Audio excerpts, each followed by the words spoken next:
Hey, what's up, my happy people? This is your boy Coops, and welcome to Coops TV.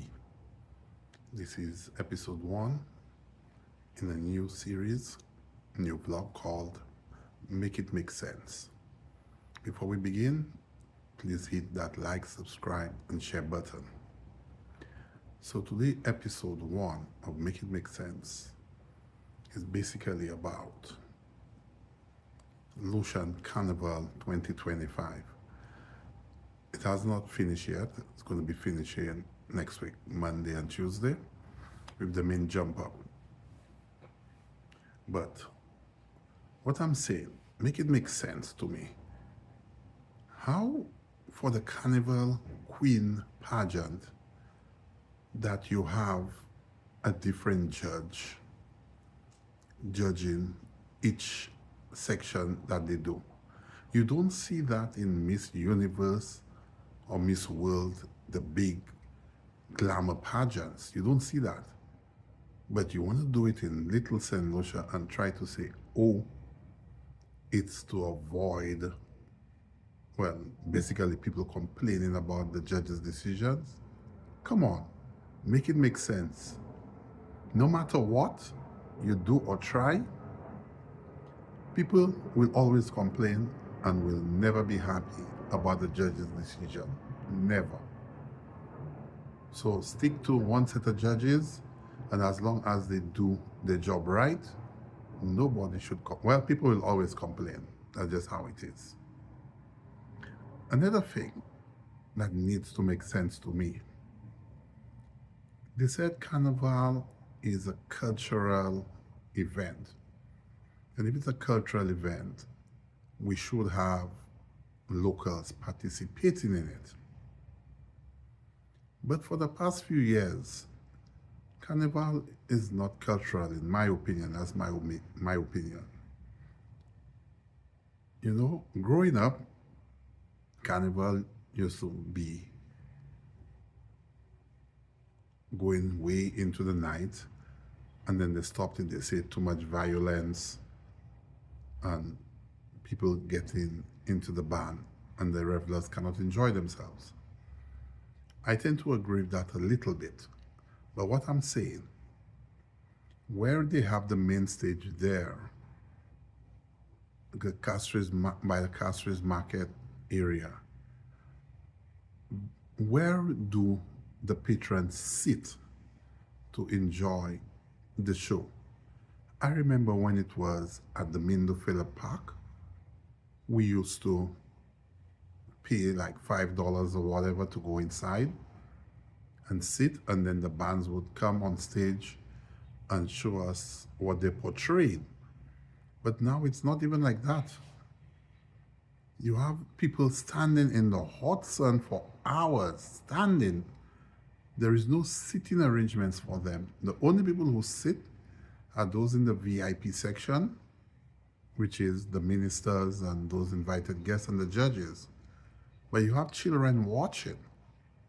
You have elderly people who come to watch. And there's the sun beating down on them. Another excuse they had back in the day was that there was no space for the big trucks to maneuver. But now, we ain't got no big trucks. We have normal trucks with hi-fis. We don't even have live bands anymore for Carnival. So in my opinion, let's make it make some sense and put back Carnival at Mindo Phillip Park.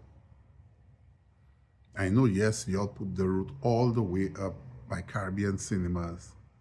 When it's all up there, the public could hardly enjoy watching it. The only place the public could enjoy it is in the city, and the bands hardly go and make the city circuit route. Make it make sense. If it was going up to Marshall like before, you'd have people line up all along the route, going up to the field, and from the field. That's something that your guys should look into from next year. Okay, from Caribbean Cinemas all the way down to Sanssouci, you hardly get anybody there Who's going to go and take a bus and go and stand all the way up there, and then how are they going to come back to town? It makes no sense. Make it make sense. Okay? You all need to look into that. And another thing, yes, I understand that the patrons paid their money, but what it used to be after the bands made their rounds in town and they were judged and everything, the public still used to get a little 1 hour of jumping up within the band. You don't even get that anymore. So that's why I'm saying Carnival is not for the public anymore. Okay, even Juve was free. Juve was free. Where we would go to a show before Juve, like King and Queen of the Bands, you understand? And from there we go and jump up Juve. It was free. Juve used to start at 4 a.m. and end about 11 a.m. And I'm talking about way back. Now Juve don't start not until about 6 a.m. and they want to end by 9 a.m. And then you have bands in Juve where you have to pay to jump up. That was not like that before. Where is the bands, or where do the locals who are not in any band partake in the activities? That's what I want to know. Because now all I'm seeing this thing is a money-making event. That's what it is. And it ain't cheap. Trust me, it ain't cheap. It's very expensive. It's very expensive. And if people pay their money and somebody comes and joins the band, obviously they're going to get upset. So we need to do better as a people, as a carnival committee, as a government, so that the locals can partake in carnival as well, where they, you understand, to have a little enjoyment after the main thing. So we see the revelers would jump from 12 to 6 or whatever, and then from 6 to 7 or 8, others can come and partake in it. That's what I'm saying. Okay? Change the route back if you have to. Start back from VG and go Marsha and come down like the old times. Make a wrong in town and then go back up. And then when you're going back up, you could go all the way up to Caribbean Cinemas. That's how you make it make sense and let the locals enjoy. Now, another thing, and I've realized that for the past few years, the Carnival Committee, I don't know if it's them, I don't know who is the one who decided to remove our activities on the weekend of Carnival. All the events went down a week before Carnival. So this week, which was supposed to be leading up to Carnival, there is nothing happening except for the band fetes. And as far as I'm concerned, the band fetes are private activities. That has nothing to do with the Carnival.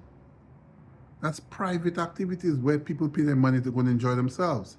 So why remove Calypso Finals, which used to be the Saturday just before Carnival? The Soca Monarch used to be the same time, which is a Friday. I used to go to King and Queen of the Bands and OEC Soca Monarch back in the day when they had it. It used to be the day before Carnival, the Sunday, and from there we go into Juve. If you have your fete, you have your fete. Who wants to go to the fete goes to the fete. Who wants to go to the show goes to the show. That's how I have always known it to be. This whole week, nothing. They rush everything last week so that the bands could have their fetes for people. Money making. Who benefits from those fetes? The bands alone. The bands benefit from those fetes. Make it make sense, people. Let us see a change in this thing. Hopefully, next year we can see a change and it tries to go back. I understand people will say, yeah, we're moving with the times. It's a new year and it's a new millennium, whatever. I understand, but sometimes you have to mix the old with the new to make it better. Just like Carnival used to go up to 11 o'clock in the night. Now, before it's 6 o'clock and it get dark, everything is shut down. So you see what I'm saying? So I'm just saying, too much of those fetes, let's get Carnival back so that everybody can enjoy it. The week before the jump up, you have your shows where everybody is getting into the spirit of things, and then we do it. Okay? Thank you for watching episode 1 of Make It Make Sense. Don't forget to share, subscribe, and like. Leave your comments in the comment section as to if you agree with me or if you don't agree with me, or what can we do. I will read the comments and then we could have another video about it. Until we meet again, thank you for watching, and like I always say, make it make sense.